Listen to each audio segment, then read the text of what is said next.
പറഞ്ഞതിലും കാലവർഷം എത്തിയിരിക്കുകയാണ്. പറഞ്ഞതിനും മുന്നേ 8 ദിവസം മുന്നേ തന്നെ എത്തിയിരിക്കുന്നു. മഴക്കെടുതി രൂക്ഷമാണ്. അതീവ ജാഗ്രത വേണമെന്ന് റവന്യൂ മന്ത്രി കെ രാജൻ തന്നെ പറയുന്നു.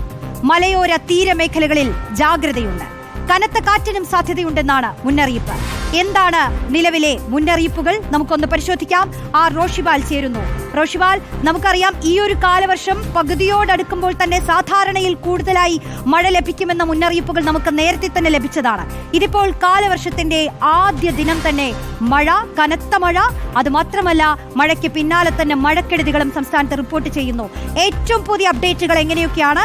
ഏതൊക്കെ ജില്ലക്കാർ കൂടുതലായി ശ്രദ്ധിക്കണം? 14 ജില്ലകളുടെയും അവസ്ഥ എന്താണ് റോഷിബാൽ? റോഷ്നി, ഈ തവണ കാലവർഷം 8 ദിവസം നേരത്തെയാണ് വന്നത്. 1.5 പതിറ്റാണ്ടിന് ശേഷമാണ് കാലവർഷം ഇങ്ങനെ നേരത്തെ എത്തിയത്. നേരത്തെ ഏതാണ്ട് 1.5 പതിറ്റാണ്ട് മുമ്പ് അന്ന് വന്നത് 23-ാം തീയതിയായിരുന്നു, മെയ് 23-ന്. ഒരുപക്ഷെ കേരളത്തിലെ കാലാവസ്ഥാ ചരിത്രം പരിശോധിച്ചാൽ 3 വട്ടം മാത്രമാണ് ജൂൺ 1-ന് മുമ്പ് ഈ മൺസൂൺ നേരത്തെ എത്തിയിരിക്കുന്നത്. ഏതായാലും ഇന്നത്തെ ഏറ്റവും ഒടുവിലത്തെ മുന്നറിയിപ്പ് അനുസരിച്ച് ഇന്ന് സംസ്ഥാനത്ത് 2 ജില്ലകൾ, കണ്ണൂർ, കാസർഗോഡ് ജില്ലകളിലാണ് റെഡ് അലേർട്ട്. അതിതീവ്ര മഴ ഉണ്ടാകുമെന്ന മുന്നറിയിപ്പാണ് കേന്ദ്ര കാലാവസ്ഥാ നിരീക്ഷണ കേന്ദ്രം നൽകുന്നത്. മറ്റെല്ലാ ജില്ലകളിലും ഓറഞ്ച് അലേർട്ട് ഉണ്ട്, തീവ്ര മഴയുണ്ടാകുമെന്ന്.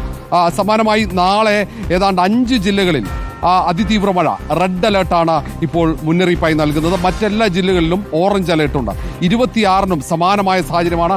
അന്ന് സംസ്ഥാന വ്യാപകമായി ഏതാണ്ട് അതിതീവ്ര മഴയ്ക്കുള്ള സാധ്യതയാണ് കേന്ദ്ര കാലാവസ്ഥാ നിരീക്ഷണ കേന്ദ്രം പറയുന്ന മുന്നറിയിപ്പ്. അതിൽ ഏതാണ്ട് 3 ജില്ലകൾ ഒഴിച്ചു നിർത്തിയാൽ അതിൽ ഒന്ന് തിരുവനന്തപുരം, കൊല്ലം, ആലപ്പുഴ ഒഴിച്ച് മറ്റെല്ലാ ജില്ലകളിലും റെഡ് അലേർട്ടാണ് നൽകിയിരിക്കുന്നത്. അങ്ങനെ ഏതാണ്ട് 5 ദിവസം സംസ്ഥാനത്ത് പരക്കെ വ്യാപകമായ അതിതീവ്രമായ മഴ ഉണ്ടാകുമെന്ന മുന്നറിയിപ്പ്.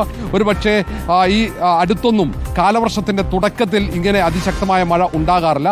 അതിനൊപ്പമാണ് മണ്ണിടിച്ചിൽ ഉണ്ടാകുമെന്ന മുന്നറിയിപ്പ് ഏറ്റവും ഒടുവിൽ ജിയോളജിക്കൽ സർവേ ഓഫ് ഇന്ത്യ നൽകിയിരിക്കുന്നത്. വയനാട് ജില്ലയിലാണ് ഓറഞ്ച് അലേർട്ടാണ് ഇപ്പോൾ മണ്ണിടിച്ചിലുമായി ബന്ധപ്പെട്ട് നൽകിയിരിക്കുന്നത്. അവിടെ ശക്തമായ മഴയുണ്ടാകുമെന്ന പശ്ചാത്തലത്തിൽ കൂടിയാണ് ഇങ്ങനെയൊരു മുന്നറിയിപ്പ്. മാത്രവുമല്ല, ഇന്ന് ദുരന്ത നിവാരണ വിഭാഗത്തിൽ റവന്യൂ മന്ത്രി എത്തി കാര്യങ്ങൾ വിലയിരുത്തി. അതിനുശേഷം ജാഗ്രതാ നിർദ്ദേശം കൂടി പുറപ്പെടുവിച്ചിട്ടുണ്ട്.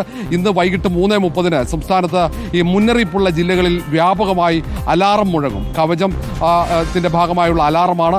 ദുരന്ത സാധ്യതയുള്ള മേഖലകളിലാണ് അങ്ങനെ അലേർട്ടിന്റെ ഭാഗമായി ഒരു അലാറം മുഴങ്ങുന്നത്.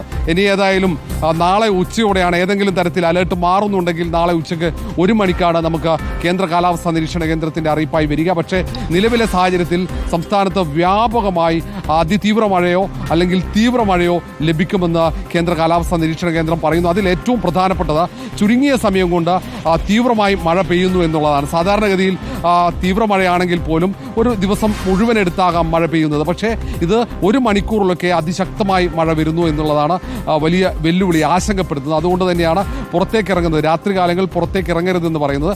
59 കിലോമീറ്റർ വരെ വേഗതയിൽ കാറ്റടിക്കാനുള്ള സാധ്യത ഉൾപ്പെടെ കേന്ദ്ര കാലാവസ്ഥാ നിരീക്ഷണ കേന്ദ്രം മുന്നറിയിപ്പായി നൽകുന്നുണ്ട്. തിരുവനന്തപുരത്താണ് 59. മറ്റ് ജില്ലകളിൽ സമാനമായ ഏതാണ്ട് 40 കിലോമീറ്റർ വേഗത വരെ, 50 മുതൽ 40 കിലോമീറ്റർ വേഗതയിൽ വരെ കാറ്റടിക്കാനുള്ള സാധ്യതയും ചൂണ്ടിക്കാട്ടുന്നുണ്ട്. ഓക്കെ, റോഷിബാലാണ് വിശദാംശങ്ങൾ നൽകിയത്. അപ്പോൾ മഴ മാത്രമല്ല, കാറ്റും കൂടി ഒന്ന് കരുതിയിരിക്കുക. 2 കാര്യങ്ങളിലും ജാഗ്രത വേണം. വലിയ ആശങ്കയിലേക്കൊന്നും പോവേണ്ട സാഹചര്യമല്ല. പക്ഷേ മുന്നറിയിപ്പുകളെ കൃത്യമായി തന്നെ മനസ്സിലാക്കി ജാഗ്രതയോടുകൂടി തന്നെ ഈ കാലവർഷത്തെയും നമുക്ക് അതിജീവിക്കണം.